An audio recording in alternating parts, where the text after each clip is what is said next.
Shalom, puji Tuhan, selamat berjumpa kembali di cara kita pena, pesan bermakna. Kali ini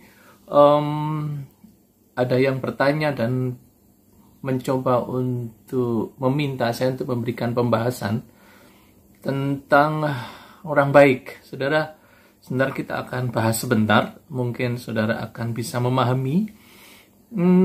Di antara kita banyak selalu menjadikan kita ini berusaha untuk jadi baik. Tetapi firman Tuhan mari kita lihat sebentar. Di dalam 2 Tesalonika 3 ayat 13 dikatakan begini. Dan kamu saudara-saudara, janganlah jemu-jemu berbuat apa yang baik. Saudara, berbuat baik ini adalah bagian dari kehidupan kita, manusia, semua orang. Di agama apapun diajarkan berbuat baik. Yang menjadi pembedaan kita adalah orang yang berbuat baik saat kita menjadi orang yang percaya kepada Tuhan Yesus, maka perbuatan baik itu bukan menjadi sebuah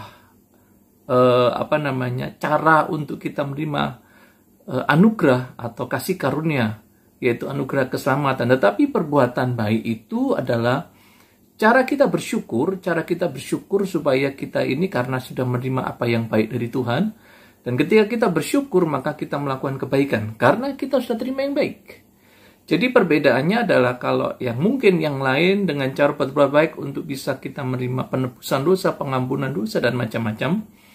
Tetapi kita di dalam perbuatan baik adalah karena kita sudah menerima yang baik dari Tuhan, yaitu di dalam anugerah keselamatan. Yang sudah saya bacakan tadi, kemudian ketika kita menerima anugerah yang terbaik, menerima pengampunan dosa terlebih dahulu dari Tuhan, baru kita akan bisa mengerti apa arti berbuat baik. Ya, nanti kita akan bahas dengan baik supaya kita mengerti, karena ini sangat penting sekali saudara, supaya kita bisa memahami dengan baik. Dikatakan 2 Tesalonika 3 ayat 13, nanti saudara bisa baca di layar. Dan kamu saudara-saudara, janganlah jemu-jemu berbuat apa yang baik. Nah, orang baik itu pasti melakukan kebaikan, pasti berbuat baik, kan begitu. Nah, ternyata orang yang baik ini dibutuhkan di dunia ini, karena dunia ini kalau tidak ada orang baik, dunia ini akan kacau. Kita akan mengalami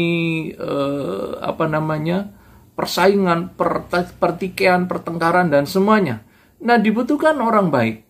Kalau dunia ini banyak orang baik yang melakukan kebaikan, maka dunia ini mungkin menjadi lebih baik dan lebih aman. Nah, orang baik itu saya mencoba mendefinisikan. Karena kita sudah membaca firman Tuhan tadi. Nah, orang baik itu memiliki sikap yang baik, pola pikir yang baik pula. Perhatikan. Nanti saudara bisa baca di layar. Orang baik itu memiliki sikap yang baik, pola pikir yang baik, dan jujur, ikhlas, serta bertanggung jawab dan peduli terhadap sesamanya. Yang berarti begini, orang baik itu melakukan semuanya tadi. Sudah saya sebutkan, nanti saudara bisa dilihat di layar.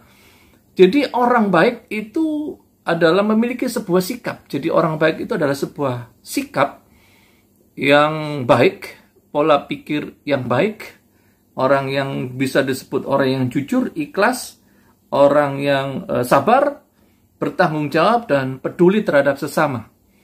Dan ini mungkin definisi yang paling mudah untuk kita pahami sebagai orang baik. Nah, dibutuhkan orang baik di dunia ini. Nah, oleh karena itu orang baik ini harus kita pahami. Pertanyaannya adalah, banyak orang baik, saya ulang, di dunia ini banyak orang baik, namun belum tentu mampu berbuat baik. Nah, apa bedanya orang baik yang sudah melakukan kebaikan, tapi dikatakan belum tentu mampu berbuat baik? Nah, kenapa orang baik saya katakan belum tentu mampu berbuat baik? Karena kalau hanya sekedar orang baik, di dunia ini banyak. Tetapi Tuhan mengajarkan kepada kita bahwa orang baik itu bukan sekedar berbuat baik. Bukan hanya sabar, ikhlas, dan semuanya. Bukan seperti itu, bukan hanya sekedar pola pikirnya baik. Tetapi yang Tuhan mau adalah orang baik yang mampu berbuat baik. Yang Tuhan mau ya. Orang baik yang mampu berbuat baik. Nah, apa itu? Nah, orang yang baik, yang mampu berbuat baik adalah ketika orang itu bukan hanya melakukan semuanya itu, tetapi ketika dia mengalami fitnah, ketika dia mengalami aniaya, ketika dia diejek, dihina, apakah kita masih mampu berbuat baik? Nah, ternyata ketika definisi ini saya sampaikan, saya menemukan di banyak tempat di dunia ini, di beberapa belahan dunia kalau kita lihat-lihat, baik itu di YouTube, baik itu di mana saja, banyak orang baik, tapi belum tentu mampu berbuat baik. Pembuktiannya adalah begini, kalau kita baca 1 Petrus 2 ayat 20, sebab dapatkah disebut pujian, jika kamu menderita pukulan karena berbuat dosa, tetapi jika kamu berbuat baik dan karena itu kamu harus menderita, maka itu adalah kasih karunia pada Allah. Nah, Tuhan mengajarkan kepada kita, orang baik itu bukan hanya mampu melakukan kebaikan, tetapi tetap mau berbuat baik ketika dia difitnah, dianiaya, diejek, dihina. Dan ini yang paling sulit. Yang berarti orang baik belum tentu mampu berbuat baik, tetapi orang baik itu banyak. Kita temukan di mana saja, tapi belum tentu mampu berbuat baik. Karena orang yang baik mampu berbuat baik, maka dia sampai kepada dasarnya, prinsip dasarnya. Karena kebaikan itulah yang akan menolong dirinya. Kebaikan itulah yang akan membuktikan bahwa dirinya itu orang baik. Bukan pernyataannya atau sekedar perkataan. Nah, bedakan lagi dengan orang yang merasa baik. Nah, ini beda lagi. Orang yang merasa baik, yaitu orang yang mencoba berbuat baik untuk diakui menjadi orang baik. Saya ulang. Orang yang merasa dirinya baik adalah orang yang mencoba membela dirinya dengan berbuat baik supaya diakui sebagai orang baik. Tetapi dari hatinya belum tentu baik. Karena orang baik yang mampu berbuat baik itu tulus dan ikhlas. Tetapi kalau orang baik yang tidak mampu berbuat baik, sekalipun dia mampu melakukan kebaikan, menolong orang, memberi orang dan semuanya, namun ketika kita diuji, diperhadapkan dengan sebuah situasi, kita dimusuhi, orang yang sudah kita tolong, kita dihina orang yang sudah kita tolong, kita difitnah orang yang pernah kita tolong, masihkah kita bisa berbuat baik kepadanya? Kalau kita tidak mampu berbuat baik kepada orang-orang yang seperti ini, yang pernah kita tolong, yang pernah kita bantu, lalu dia fitnah kita, hina kita, ejek kita, dan kita tidak bisa berbuat baik kepadanya, berarti kita orang baik yang belum mampu berbuat baik. Bisa dipahami ya? Oleh karena itu, jadilah orang baik yang mampu berbuat baik, jangan merasa diri baik. Saya ulang, jadilah orang baik yang mampu berbuat baik. Jangan merasa dirimu baik, sebab orang yang merasa dirinya baik, orang yang berusaha melakukan kebaikan supaya diakui menjadi orang baik. Dia berusaha melakukan kebaikan supaya diakui menjadi orang baik, tetapi hatinya tidak pernah tulus.